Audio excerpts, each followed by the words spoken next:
Je souhaite à tous la bienvenue dans cette émission où vous aurez encore l'opportunité de vous enrichir, d'enrichir votre vision, d'enrichir votre foi. Car ce que vous allez voir aujourd'hui, certainement, ce sont des choses que vous espérez, des choses que vous avez entendu parler. Et beaucoup de personnes restent sceptiques quant aux témoignages qu'elles découvrent. Se disent, mais est-ce que véritablement la vie d'une personne peut changer comme ça? Je vois des témoignages où des personnes ont été guéries, des personnes qui avaient leur vie plongée dans les ténèbres et qui aujourd'hui sont totalement transformées. Est-ce que cela existe? Bien sûr que ça existe. Le Dieu qui agit dans le passé n'a pas changé. Il est le même Dieu. Et lorsqu'il y a des personnes qui sont disposées à obéir à sa parole, lorsqu'il y a des personnes qui sont disposées à agir la foi, comme l'ont fait de nombreuses personnes dans le passé, Dieu se manifeste de la même manière. Et chers amis, laissez-moi vous dire que Dieu désire se manifester dans votre vie. Vous qui me regardez en ce moment, je ne sais pas quelles sont les luttes que vous traversez en ce moment, quelles sont les solutions que vous désirez pour votre vie, quelles sont les afflictions que vous portez dans votre intérieur. Mais j'ai la certitude d'une chose, c'est que Dieu désire étendre sa main sur votre vie, désire vous bénir. Qu'est-ce qui va donc faire en sorte que sa main s'étende? Qu'est-ce qui va faire en sorte que l'attention de Dieu soit tirée sur moi afin que ma vie puisse changer? C'est justement ce désir que vous avez dans votre intérieur, ce désir de changer de vie et reconnaître que seulement Dieu peut vous aider. Parce que vous avez déjà essayé, vous n'avez pas réussi. Il n'y a que lui qui puisse le faire. À partir du moment où il y a ce désir, il y a cette disposition à chercher son aide, vous pouvez être sûr que l'attention de Dieu se porte sur moi et dans la pratique de la foi, il se manifeste pour m'apporter la vie dont j'ai besoin. La Bible contient la pensée de Dieu, la condition de l'homme, le chemin du salut, la défaite des méchants et la joie de ceux qui croient en elle. Ces doctrines sont saintes, ces préceptes sont pour toujours, ces histoires sont véritables, ces décisions sont immuables. Lisez la Bible pour être sage. Croyez en elle pour vous maintenir en sécurité. Pratiquez-la pour être saint. Elle contient la lumière qui donne la direction. C'est l'aliment pour fortifier les faibles, l'appui pour élever le déchu. Elle est la carte du voyageur, le bâton du pèlerin, la boussole du marin, l'épée du soldat, la charte du chrétien. Dans la Bible, vous aurez le paradis restauré, les cieux ouverts, et les portes de l'enfer seront fermées. Christ est le sujet principal, notre bien est son objectif, et la gloire de Dieu est son résultat final. Il devrait occuper votre esprit, dominer votre cœur et guider vos pas. Lisez lentement, quotidiennement et en esprit de prière.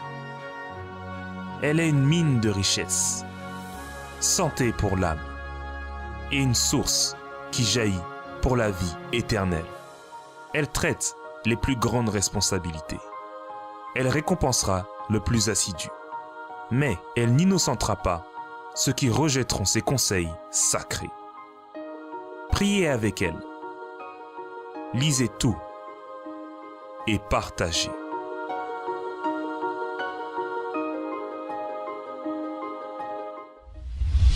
Beaucoup de personnes aujourd'hui vivent d'apparence, essayant de montrer que tout va bien, essayant de montrer que finalement elles sont comme tout le monde, qu'elles ont la joie, mais ne l'ont pas véritablement, qu'elles sont en paix, mais ne le sont pas véritablement, qu'elles réussissent, mais en réalité vivent un véritable échec. Je dirais plutôt que leur vie est la définition même de l'échec. Elles souffrent, mais pour ne pas montrer aux autres que tout va mal, parce qu'on veut toujours essayer de montrer aux autres que tout va bien, alors beaucoup de personnes vivent d'apparence. Mais la vie d'apparence ne résout rien.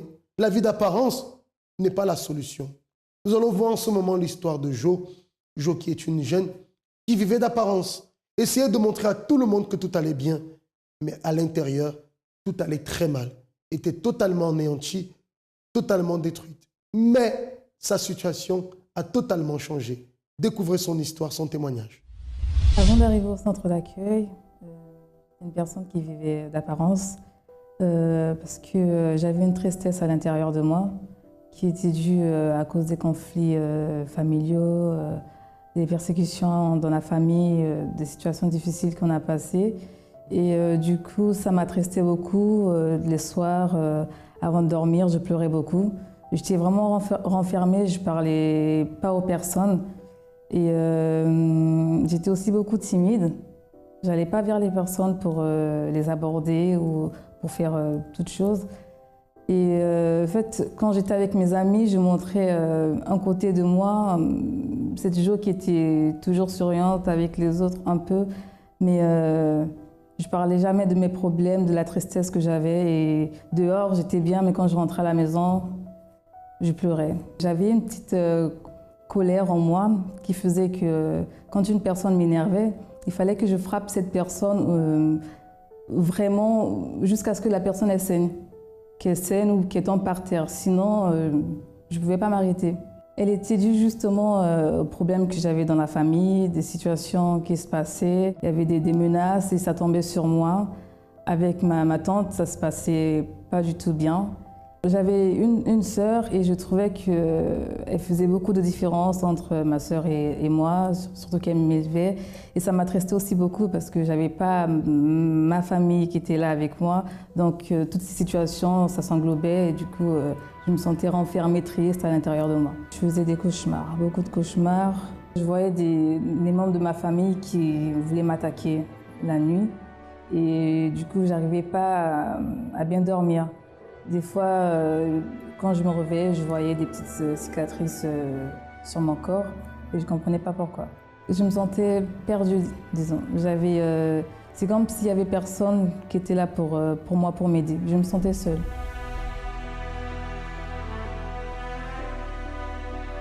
J'ai connu le centre d'accueil par une autre de mes tantes qui a invité toute la famille, qui commençait à aller, mais moi, je ne voulais pas y aller.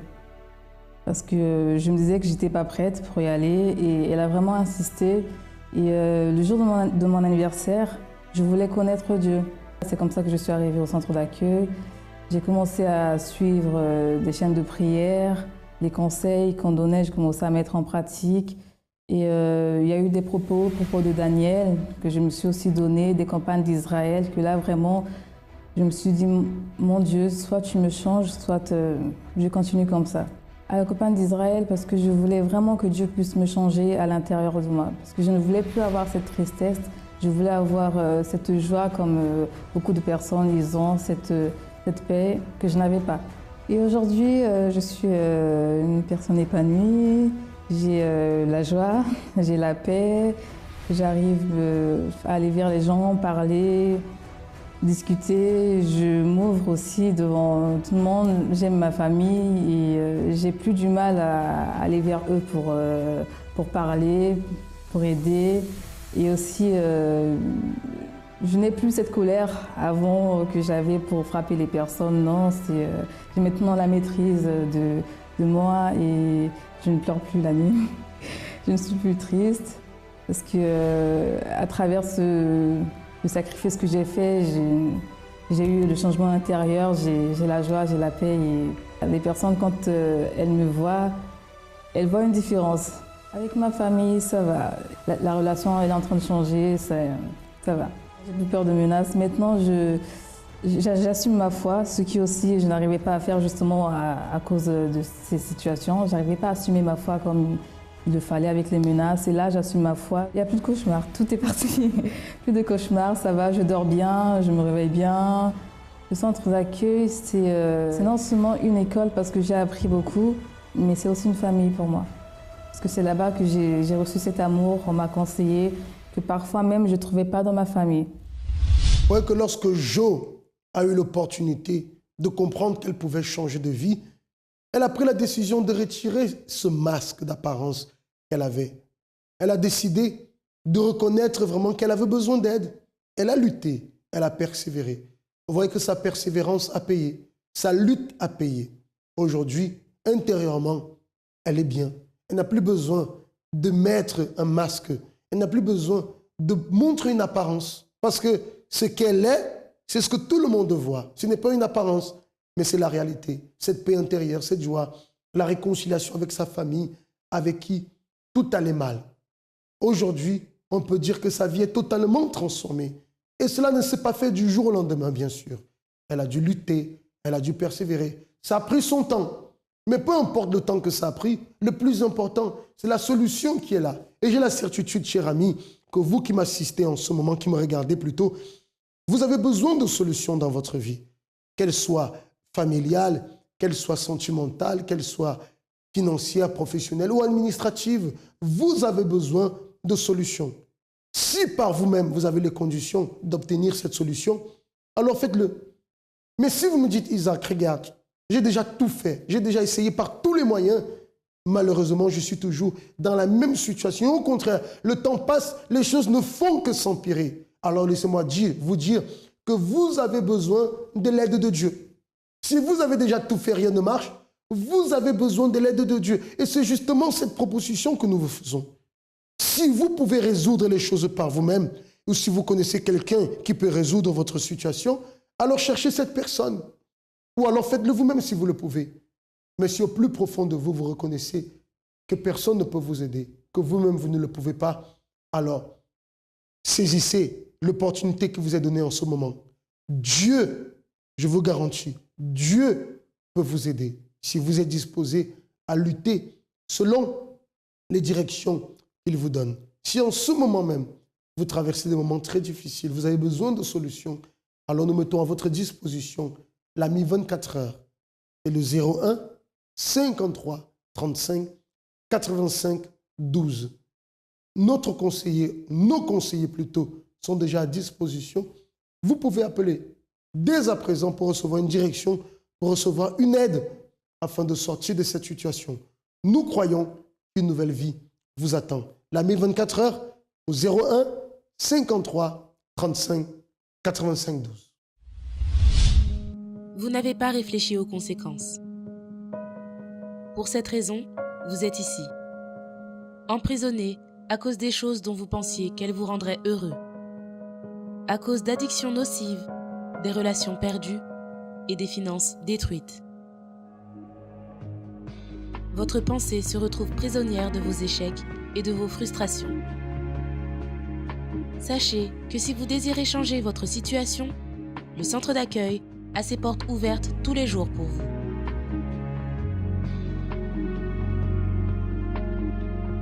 Nous souhaitons vous aider à vous libérer de toute prison où vous vous trouvez.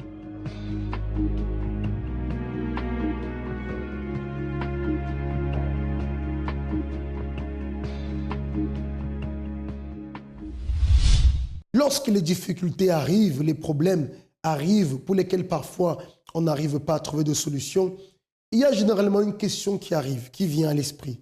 Pourquoi? Pourquoi moi? Qu'ai-je fait au bon Dieu? Pourquoi moi? Ça, c'est la question qui arrive. Pourquoi ça m'est arrivé? Ah, mais je suis une bonne personne. Je ne fais du mal à personne. Le pourquoi, le fait de se dire pourquoi c'est arrivé, sincèrement, est-ce que ça a résolu la situation? Vous êtes déjà posé 1001 fois la question « Pourquoi moi? Pourquoi ça m'est arrivé ?» Est-ce que vous avez eu une réponse? Est-ce que cela a diminué la souffrance? Ou est-ce que cela a mis fin à cette souffrance que le problème a apporté? Est-ce que cela a rendu le problème moins dur dans votre vie? Non. Vous comprenez bien que ça n'a rien changé. Au contraire, ça apporte plus de frustration. Parce que lorsqu'on se pose une question et qu'il n'y a pas de solution derrière, on ne comprend pas. Alors la frustration ne fait qu'augmenter. Mais j'aimerais vous suggérer quelque chose. Pourquoi pas plutôt? Comment puis-je faire pour sortir de cette situation? Comment puis-je faire pour obtenir la solution? Comment puis-je faire pour vaincre ce problème qui, à mes yeux, est impossible? Lorsque je pense de cette manière, les choses seront déjà différentes. Mais le pourquoi ne changera pas les choses et ne va apporter que la frustration. Mais le comment, avec un espoir, me conduira à recevoir une opportunité. Nous allons voir en ce moment le témoignage de Dominique, certainement qui s'est posé aussi la question pourquoi sa vie ne changeait pas, pourquoi la souffrance, pourquoi ci, pourquoi ça. Mais l'opportunité s'est présentée et elle a compris. Et lorsqu'il y a Dieu, il y a toujours la solution. Ma vie avant d'arriver au centre d'accueil était vraiment catastrophique. J'étais quelqu'un de très triste, angoissé, dépressif. Tout allait mal avec mon compagnon. On se battait. Il avait un caractère, moi j'avais le mien, et puis je ne voulais pas me laisser faire, et lui il était agressif, alors ça n'allait vraiment pas dans ma vie sentimentale avec lui, on s'aimait, mais ça n'allait pas parce qu'on ne se comprenait pas. Et aussi, je suis arrivée au centre d'accueil, j'essayais depuis 2 ans d'avoir un bébé avec mon copain de l'époque qui est maintenant mon mari, et les médecins m'ont dit que, voilà, que je ne pourrais plus faire d'enfant naturel, je devrais faire une assimilation artificielle ou bien in vitro. Et voilà quoi. Alors je suis arrivée au centre d'accueil, ma vie elle était complètement détruite, tristesse, angoisse. Cette tristesse, depuis le départ, c'était par rapport à un problème sentimental d'avant. Et aussi parce que mon copain de l'époque, on ne se comprenait pas, on se battait. Et puis, j'étais pas bien à l'intérieur de moi parce que ça n'allait pas, quoi. J'ai souffert de cette séparation d'avant, mais en fait, je souffrais plus de la séparation d'avant. En fait, je souffrais de l'entente qu'il n'y avait pas entre mon compagnon et moi. Alors, je me disais que, bon, à chaque relation, c'est un échec. L'autre que j'avais avant, on s'est séparés, il est parti, et maintenant j'ai quelqu'un que j'aime bien, lui il est violent, alors que j'ai pas droit au bonheur, quoi, que avec les hommes que je me mets, ça va pas, quoi. Alors c'était plutôt cette tristesse qui était à l'intérieur de moi, cette angoisse de toujours tomber sous les mauvaises personnes, quoi, en fait. Bon, le problème que j'avais pour concevoir, c'est que j'ai fait une grossesse ultra-utérine qui a détruit mes trompes. Et du coup, ils m'ont montré par un examen que, voilà, quoi, que je ne pouvais plus concevoir et d'enfant naturellement, quoi. Et j'ai vu plusieurs médecins puisque je refusais cette diagnostic. J'ai été voir plusieurs gynécologues qui m'ont fait le même examen. Et puis, ça révélait toujours la même réponse, quoi. Et voilà, quoi, que je ne pouvais pas faire d'enfant. Je ne pouvais plus faire d'enfant naturellement parce que mes trompes étaient détruites. Pourquoi est-ce que je souffre? Je reviens à ce que je disais tout à l'heure. Pourquoi? Parce qu'il y a une situation dans votre vie ou des situations dans votre vie que vous n'arrivez pas à résoudre, ce qui cause la souffrance. Mais maintenant, je suis en train de vous faire une proposition. La proposition de sortir de cette situation pour mettre fin à cette souffrance. Le calcul est simple. Si je souffre et c'est à cause de ce problème, on me propose une solution. On me propose de sortir de ce problème. Alors je me dirais plutôt, alors comment faire? Que dois-je faire pour cela? C'est faire ce que Dominique a fait lorsqu'elle a reçu elle aussi l'opportunité qu'elle est arrivée au centre d'accueil, lorsqu'elle a pris connaissance des promesses de Dieu, lorsqu'elle a pris connaissance qu'elle devait faire confiance en Dieu, qu'elle devait lutter, qu'elle devait se battre, qu'elle devait persévérer, confiant dans la promesse de Dieu, ayant l'assurance que Dieu allait l'exaucer. Bon, j'ai connu le centre d'accueil parce qu'on m'avait, comment dire, évangélisé. Voilà. Bon, j'ai pas été tout de suite. J'avais pas lu le semeur tout de suite non plus.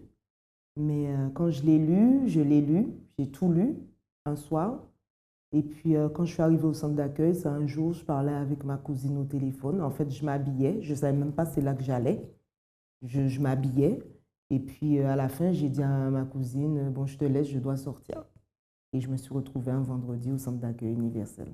Ben, quand je suis arrivée au centre d'accueil, ce qui m'a fait rester, c'est quand, en fait, j'ai écouté la prédication. Et quand le pasteur, il a dit d'ouvrir notre cœur, que de ne pas le fermer si on a des problèmes, d'ouvrir notre cœur, et c'est Dieu seul qui peut nous délivrer de tout le mal. Je suis restée pratiquement 4 mois avec une perte de sang et mal en bas du ventre. Aller au médecin, analyse, il ne voyait rien du tout. Alors du coup,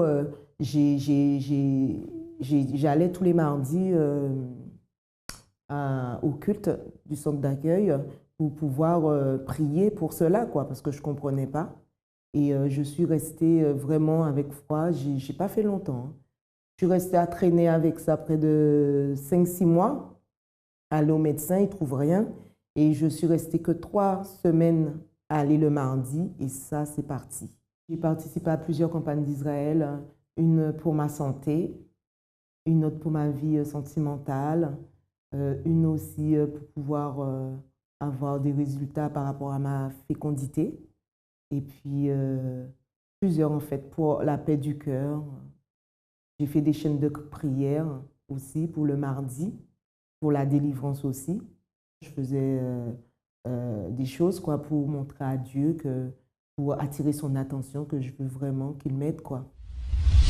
Une chose que Dominique a appris ici au centre d'accueil, c'est la chaîne de prière. Qu'est-ce que c'est la chaîne de prière? Nous avons un programme bien défini chaque jour qui est focalisé sur un domaine de la vie de la personne, une sphère de la vie de la personne. Par exemple, le lundi concerne tous ceux qui ont des problèmes professionnels, financiers, administratifs. Mardi concerne tous ceux qui ont besoin de restaurer la santé. Mercredi concerne la vie intérieure. Jeudi, la famille, la vie sentimentale. Vendredi, la délivrance. Samedi, les cas impossibles. Et dimanche, qui sont les réunions principales du centre d'accueil. Donc, tous les mardis, Dominique a commencé à venir en faveur de sa santé. Parce que, comme vous avez pu l'entendre, depuis plus de 6 mois, elle était déjà victime. Elle était victime de perte de sang qui ne finissait pas. Mais au bout de la 3e semaine de sa chaîne de prière le mardi, elle a reçu la guérison. Et cela lui a montré que ça vaut la peine de confier en Dieu, que ça vaut la peine de lutter, ça vaut la peine de croire, de se battre, parce qu'elle a vu la solution. Cela n'a fait que la motiver plus pour qu'elle puisse lutter, pour conquérir les autres choses dans sa vie, en mettant en pratique la foi enseignée ici au centre d'accueil et en continuant à croire dans la persévérance, elle a pu voir sa vie totalement transformée, comme vous allez le découvrir en ce moment. Aujourd'hui, ma vie, elle est super bien. Je suis bien, j'ai la paix du cœur. Avec mon mari, je me suis mariée sous l'autel.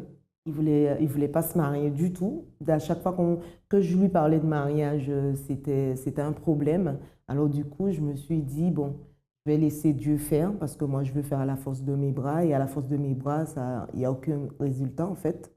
Alors j'ai fait une campagne justement pour ça. J'ai demandé à Dieu, si cet homme, il est pour moi, que toi, tu lui fasses voir les choses. Parce que toi-même, tu dis qu'on ne doit pas vivre dans l'adultère, on ne doit pas vivre dans la fornication, dans le péché. Et bon, c'est un homme que j'aime. Et si, Seigneur, tu vois qu'il m'aime aussi, même s'il ne veut pas se marier, c'est toi d'agir, quoi. Moi, je ne peux rien faire.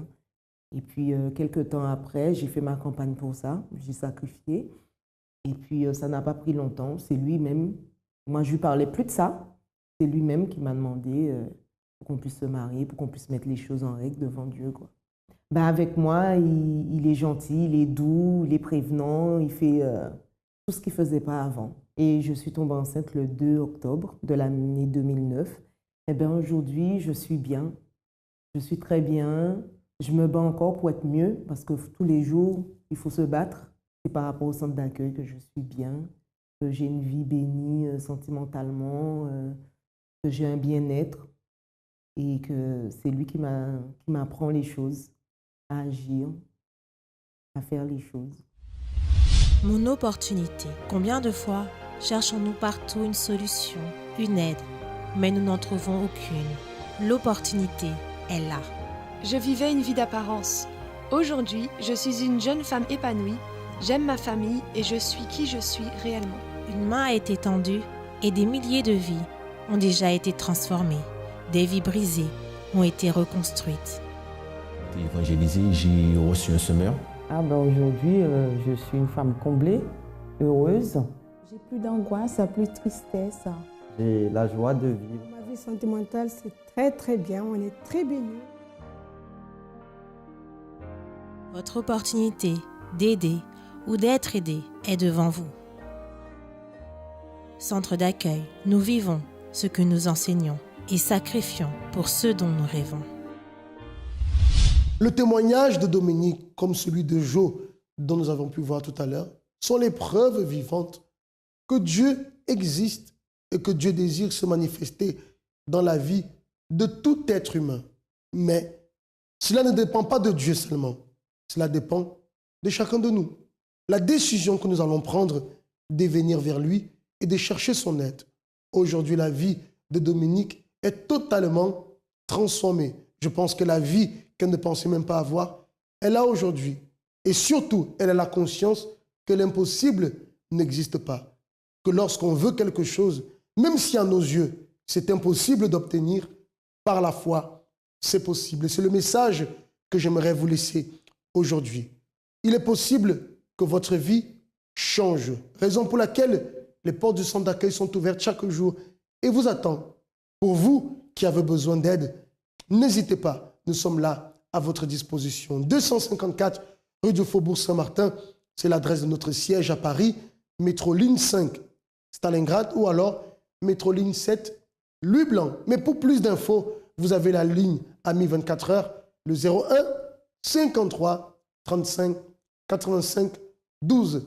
N'hésitez pas. Et demain, nous serons là dans tous les centres d'accueil pour pouvoir vous recevoir, vous instruire à utiliser la foi et prier en votre faveur. Quelle que soit votre situation, j'ai la certitude que si vous venez avec foi, vous verrez la main de Dieu agir dans votre vie.